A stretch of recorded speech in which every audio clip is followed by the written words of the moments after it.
Hello, welcome to my channel. This is Arnold. So today we're going to look at how cryptocurrencies market is drying up liquidity from the other markets. So just a little bit background information. The cryptocurrencies market is a pretty much new market in comparison to the other markets that have been there since time immemorial. So cryptocurrencies market started right around 2009, and at that time, the Bitcoin market capitalization was worth nothing. In other words, Bitcoin was worth nothing. So, what then is market capitalization? So, market capitalization is basically means how much a market is worth at a particular time. So, we're going to look at two markets today. That is the derivative market and the stock exchange market.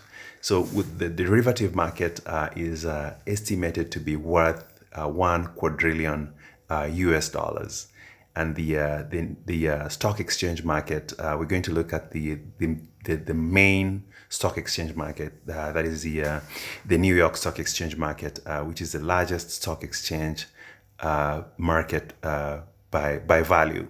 So as of February 2018, it was estimated to be worth 30.1 trillion US dollars.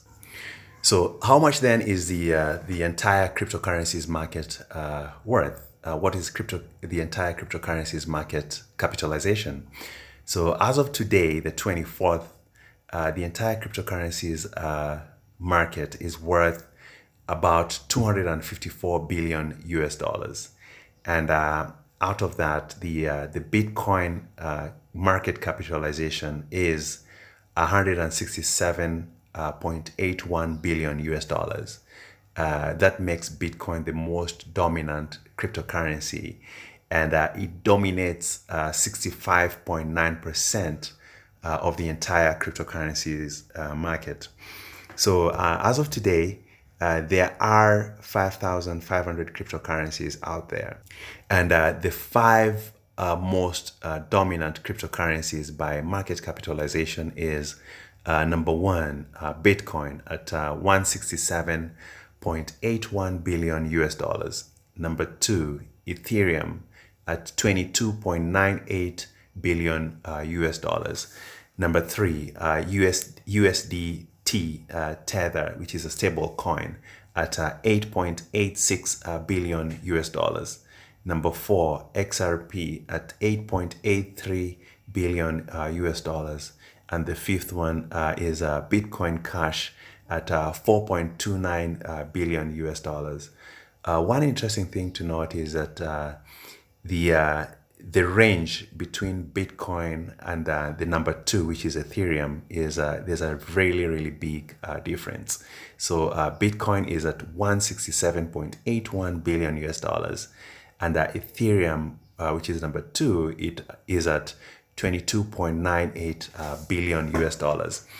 The other thing is that if you combine the the market capitalization for the other four cryptocurrencies, that is Ethereum, USDT, XRP, and Bitcoin Cash, their market capitalization does not even add up to what Bitcoin's half of what Bitcoin's market capitalization is.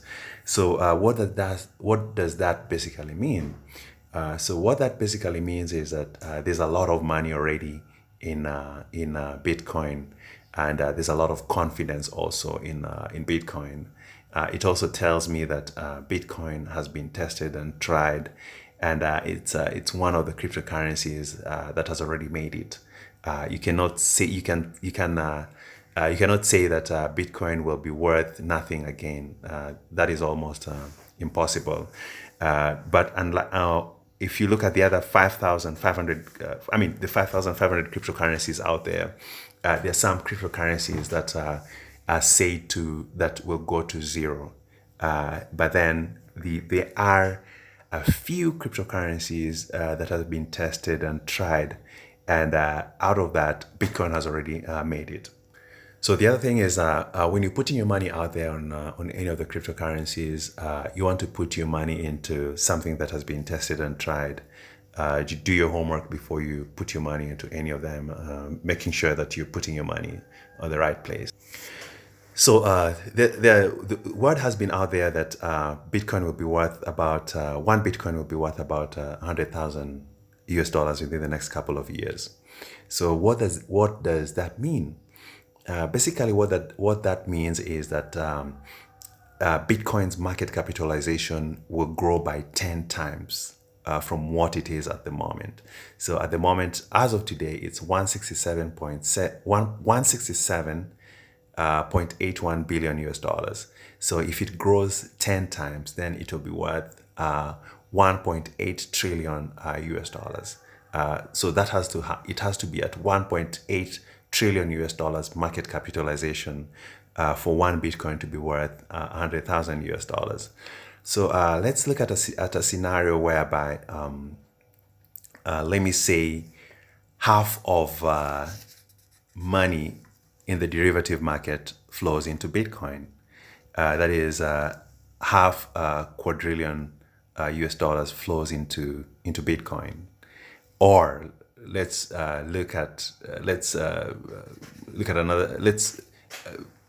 make the picture a little bit larger and assume that half the quadrillion US dollars flows into the entire cryptocurrencies market.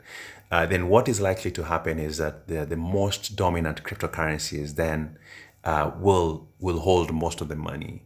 So historically, Bitcoin has been the most dominant cryptocurrency, and since inception of cryptocurrencies, and has been holding most of the money that flows into cryptocurrencies.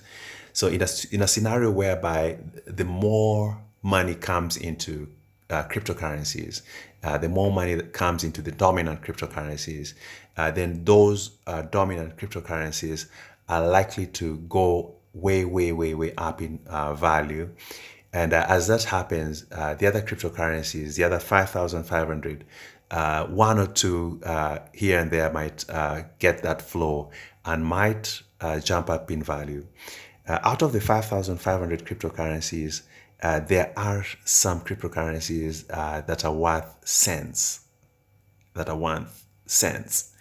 and historically, there has been cases whereby whenever money flows into cryptocurrencies market, some of these cryptocurrencies have received some of this money and have shot up in value. So there are cases whereby some of them have been worth cents, and once money flows into them, they're even worth 10 US dollars. So that might happen.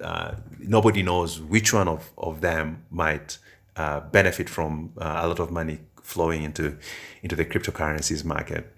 But as we have been seeing within the last couple of months, the cryptocurrencies market is slowly becoming a formidable alternative market to the other markets.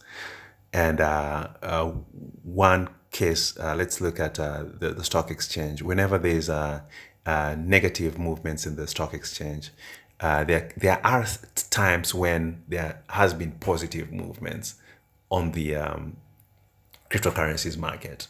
And what is being said is that whenever, for those who invest in the stock exchange, whenever the stock exchange is not doing that well, they might take their money and put it in the cryptocurrencies market. And that results into the money, the market capitalization of the entire cryptocurrency market going up. So looking at let's look at the USDT tether.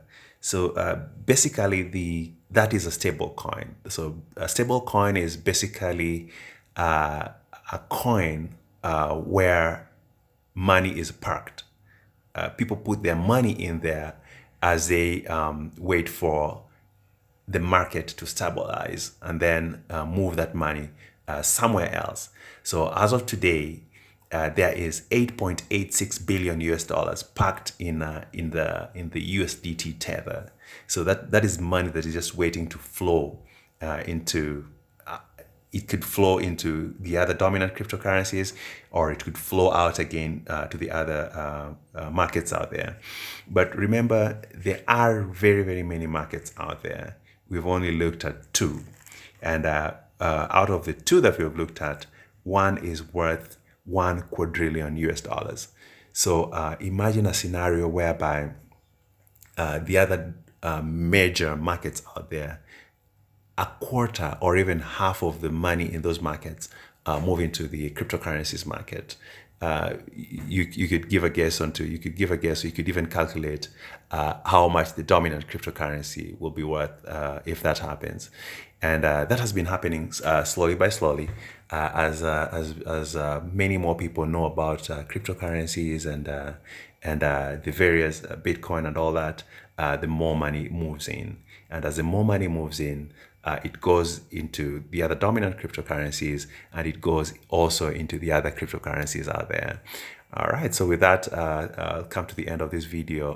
Thank you so much for your time. See you on the next video.